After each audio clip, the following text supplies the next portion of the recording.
त्यस दिन झमक्क साँझ परिसकेको थियो। त्यसैले भोलिपल्ट उसलाई मेसेज गर्छु भनेर सोचेर भुसुक्कै निदाएँ। भोलिपल्ट फेसबुक खोलेँ अनि फेसबुकको च्याट बक्समा गएर टाइप गरेँ चाँदनी।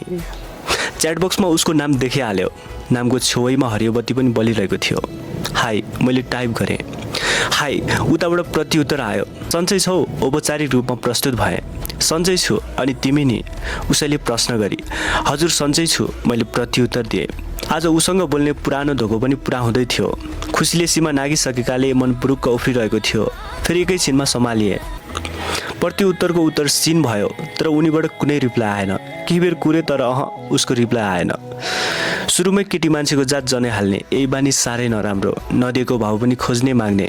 मैले त सोचेको पनि थिइनँ म आफैले मेसेज गरेँ वाक्य पुरा नगरी। मलाई थाहा थियो कि अधुरो संवादले मानिसको कौतूहलतालाई बढाउँछ। मानिसको साइकोलोजी त हो, मलाई बुझ्न कति बेर पनि लागेन। के नि उसैले रिप्लाई गरिहाले। थाहा भइहाल्यो ऊ अनलाइन भएर पनि नबोलिकी रहेछ। मरि कस्तो भाव खोजे कि यसो सोचे। मैले कुरा खोलेँ, तिमीले मैले लेखेका लेखहरू पढ्दो रहेछौ होइन? तिमीले लेखेका लेख त म सधैँ कुरिरहेको हुन्छ नि। अत्यन्तै राम्रो लेख्दो रहेछौ, मलाई खुब मनपर्छ। उसैले रिप्लाई गरी। अरू मानिसको मुखबाट तारिफ सुन्दा सायदै म को नपर्ला। जाने उसको तारिफले मलाई छुट्टै महत्त्व राख्यो। अघि उसले रिप्लाई नदिँदाको रिस मर्यो। खुसीको बतासले मेरो मुटुलाई सञ्चित गर्यो। हा धन्यवाद, मैले लेखेँ। तिम्रा लेखहरू अत्यन्तै अर्थपूर्ण हुन्छ। उसैले कुरा अगाडि बढाइन्। त्यस्तो पढ्छौ र मैले लेखेका लेखहरू? अघि के अर्थ लाग्ने प्रश्न गरेँ। पढ्छु नि, त्यसैले त तिमीलाई म्यान अफ आर्ट्स भनेको। एउटा आँखा मारेको इमोजी सहित प्रत्युत्तर दिइन्। त्यसमाथि फेरि मेसेन्जरको घन्टी बज्यो, जसमा पुनः लेखेको मेसेज थियो। कलेजमा देख्छु तिमीलाई, साहित्यकारवाला एक्सप्रेसन आउँछ तिमीलाई देखेपछि। म कहाँ साहित्यकार हो त? एउटा ठुलो हाँसो सहितको टाइप गरेँ। साहित्यकार त हो नि, म त तिम्रो फ्यान हो। उसैले फेरि तारिफ गरी।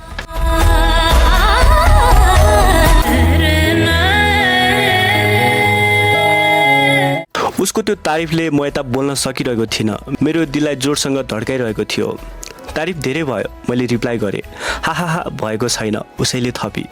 म च्याट बक्स लम्ब्याउन चाहन्थेँ, मतलब बिनको प्रश्न सोधेर। म त केवल उसँग बोलेर एउटा मिठो पल बनाउन खोज्दै थिएँ, जुन पल मेरो जीवनको सबैभन्दा मूल्यवान पल हुने थियो अनि अविस्मरणीय पनि। भोलिपल्ट बिहान सधैँ जस्तो कलेजतर्फ अग्रसर भए। त्यस दिन कलेजमा अरू दिनभन्दा फरक थियो। हिजो उसँग बोलेको आज कतै भेट भइहाल्छ कि भन्ने मनमा एउटा आशा थियो। अफसोस आशा निराशामा परिणत भयो। उनीसँग भेट भएन। घर पुगेपछि यसो फेसबुक चलाउन थाले। न्युज फिल्डका पृष्ठहरू एकपछि अर्को सार्दै गए। सार्दै जाँदा एउटा भिडियो अपलोड गरेकी रहेछन् उनले।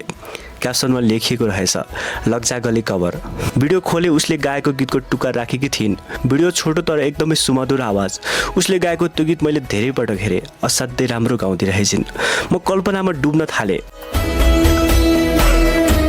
उसले नै मलाई लग्जा गले भने जस्तै। फेरि मैले अधुरो संवादलाई अघि बढाएँ। यसरी अधुरो छोड्दा उसको रिप्लाई आउने पक्का थियो। त्यसैले मैले यो जुक्ति निकालेको थिएँ।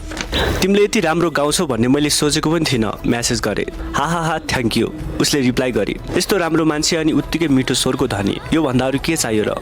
मैले उसको सामु प्रश्नवाचक तर्साएँ। आफू नि आफू, तिमी पनि केही भन्दा कम छैनौ, उसैले प्रत्युत्तर दिए। हामी बीच दैनिक जस्तो धेरै जस्तो कुरा हुन थाल्यो। म उसलाई माया गर्न थालिसकेको थिएँ।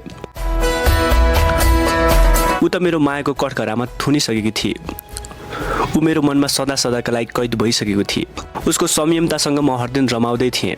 मेरो मनले अब उसको मायाको न्यानो ताप खोजिरहेको थियो। मेरो उजाड मनका पाखा अनि निराश भएसमा उसको आगमनले अन्यास्य हरियाली छाउन थालिसकेको थियो।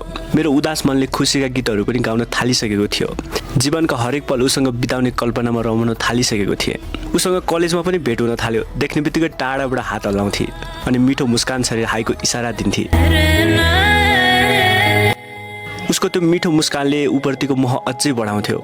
उसँग भेट नहुने भएकाले मलाई बिदाका दिनहरू निकै कष्टकर लाग्थ्यो।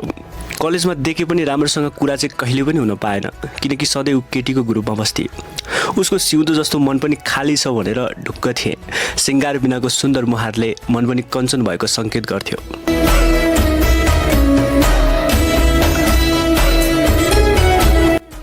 हामी बेला बखत सँगै निस्किन्थ्यौँ। ऊ मेरो मजाकहरू सुनेर मजाले हाँसिदिन्थे। म उसको हाँसोमा झनै प्रोत्साहित भएर नानाभाती कुरा गरेर उसलाई हँसाइराख्थेँ। एक दिन 3-4 पटक मेसेज गर्दा पनि उसले रिप्लाई गरिन। मैले जे लेखेर पठाए पनि ऊबाट कुनै प्रतिक्रिया आएन। मेसेज लेखेको 10-12 मिनटपछि ऊ आफैले मेसेज गरी, छुच्चो के भयो? मैले प्रश्न गरेँ। हिजो च्याट गर्दा गर्दै बाई पनि नभनी गयो है। म कति बेरसम्म कुरिरहेँ, उसैले लेखी। एकछिन त आफै आश्चर्यमा परे। सधैँ जस्तो म उसलाई कुरिरहने व्यक्ति आज मलाई नै कुरिरहेको छु भनेर मलाई मनमा एक किसिमको ऊर्जा पैदा भइसकेको थियो। मन बसमा थिएन, त्यही पनि सम्हालिँदै थिएँ। सरी, मैले लेखेर पठाएँ। नाटक नगर, उसैले फेरि पठाइन्।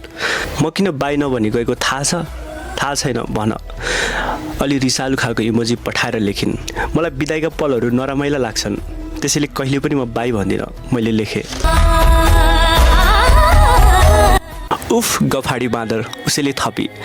मैले यो सारा सहरलाई सलाएर आगो बिना जलाइदिन सक्छु नि, मैले लेखेँ। खुब गफाडी, कसरी सक्छौ? उसैले प्रश्न गरी। केवल तिमी मेरो हात समाएर हिँडिदेऊ, त्यति नै काफी छ यो सहर जलाउन, मैले प्रत्युत्तर दिएँ। आम्मा हो साहित्यकारको साहित्य, माने तिमीलाई, आहाहाको भावमा उनले लेखिन्। साँचो कुरा गरेको हो मैले। म बिस्तारै उनलाई प्रेम गर्छु भन्ने कुरा उकल्न खोज्दै थिएँ। च्याटबक्स अधुरो संवादमा टुङ्गियो। उसको प्रतिक्रिया आएन। रात झमक्कै परिसकेकाले म चिर निन्द्रामा हराउने निदो गरेँ।